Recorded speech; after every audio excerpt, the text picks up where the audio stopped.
পুঞ্চাতে স্বাস্থ্য আধিকারিকের কোয়ার্টারে দুঃসাহসিক চুরি। কোয়ার্টারে কেউ না থাকার সুযোগকে কাজে লাগিয়ে তালা ভেঙে এই চুরির ঘটনা ঘটিয়েছে দুষ্কৃতীরা। পুঞ্চা ব্লক প্রাথমিক স্বাস্থ্য কেন্দ্র চত্বরে রয়েছে ব্লক মুখ্য স্বাস্থ্য আধিকারিক ডক্টর নবকুমার বিশ্বাসের সরকারি আবাসন। পরিবার নিয়ে সেখানেই থাকতেন তিনি। পাশেই রয়েছে মা চরণ পাহাড়ি কালী মন্দির। ঢিলছোড়া দূরত্বে রয়েছে পুঞ্চা বাজার, রয়েছে থানা। অথচ দিবারাত্রি জনসাধারণের যাতায়াতের এই রাস্তা ও জনবহুল এই এলাকাতে কিভাবে দুষ্কৃতীরা এই ঘটনা ঘটালো তা নিয়ে উঠছে একাধিক প্রশ্ন। চোরেরা প্রায় 12 থেকে 14 লক্ষ টাকার সোনার গয়না, নগদ 1,20,000 টাকা, দামি শাড়ি সহ কাঁসার বাসনপত্র নিয়ে চম্পট দেয় বলে দাবি স্বাস্থ্য আধিকারিকের। ঘটনার খবর পেয়ে ঘটনাস্থলে পৌঁছয় পুঞ্চা থানার পুলিশ। ঘটনার পর আতঙ্কিত রয়েছেন এলাকার মানুষ। এই যে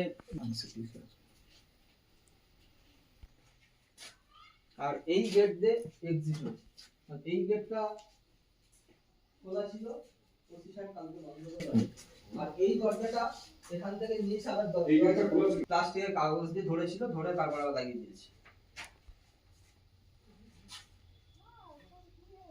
কালকে শুধু বাচ্চা, আমি এই ঘরে এখানে শাড়ি টাড়ি লাটকা, এই কোহেনি, আর এইখানে আমি আপনাকে বলছি এতটা পর্যন্ত, হ্যাঁ, পুরো লাস্ট করা। এই দেখুন, এরকম কালো কালো শাড়িগুলোতে আমার পুরো একদম নতুন শাড়ি ছিল, সেই নতুন শাড়ি একটাও নেই।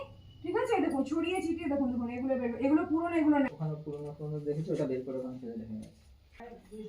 লোড করে গেছে, এখানে আমি ট্রান্সফার হয়ে আছে, ওই জন্য আমি আর এখানে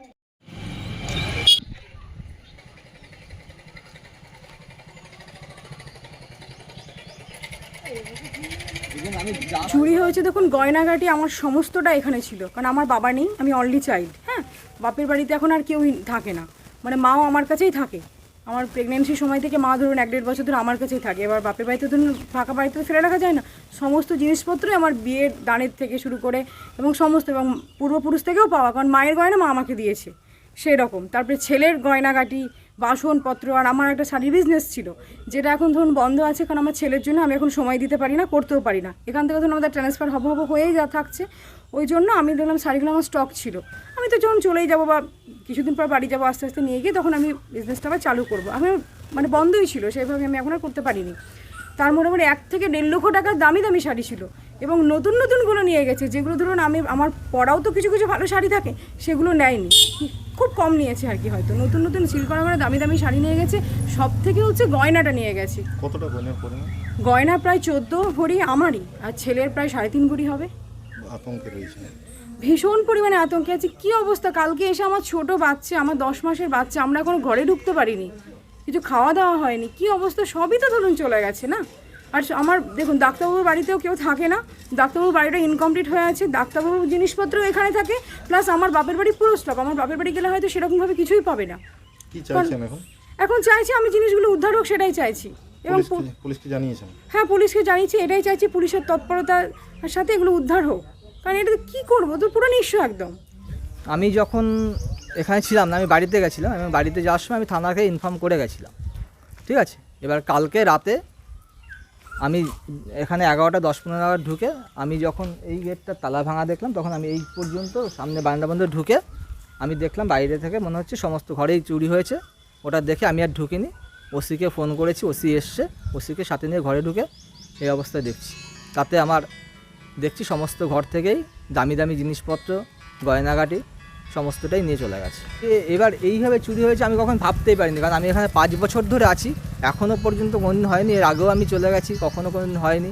এবং এমন অবস্থা যে আমি ঘর খুলে রেখে ডিউটিতে গেছি, তখনও কিছু হয়নি, তখন কেউ ছিল না। আমি এমনও কিছুদিন ঘটেছে, 2-1 দিন তাড়াহুড়োর মধ্যে পুরুলিয়া ঘর খুলে রেখে চলে গেছি, ঘরে কেউ নেই, সন্ধ্যার সময় ফিরেছি, তাতেও কিন্তু একই অবস্থায় ছিল, কোনোদিনও হয়নি। কী সব চুরি হয়েছে? এখান থেকে আমার বউয়ের গয়নাগাটি প্রায় 14 ভরি মতো সোনা, আর 1,20,000 টাকা মতো ক্যাশ, আর 1,20,000 টাকা মতো ক্যাশ, আর হচ্ছে যে ওই না আর বাচ্চার সোনাদানা ছিল, আর তাছাড়া হচ্ছে কিছু কাঁসার জিনিসপত্র, কাঁসা, আর হচ্ছে আমার বউয়ের একটা শাড়ির অনলাইন বিজনেস ছিল। এবার অনেক দিন ধরে সেই শাড়িগুলো এসে প্রায় 1 লক্ষ টাকার শাড়ি, নতুন নতুনগুলো নিয়ে গেছে। পুলিশ এসেছে? পুলিশ এসেছিল কালকে, কিন্তু এখন আবার এসছেন, কিছু এখন পর্যন্ত বুঝতে পারছি না কি হবে।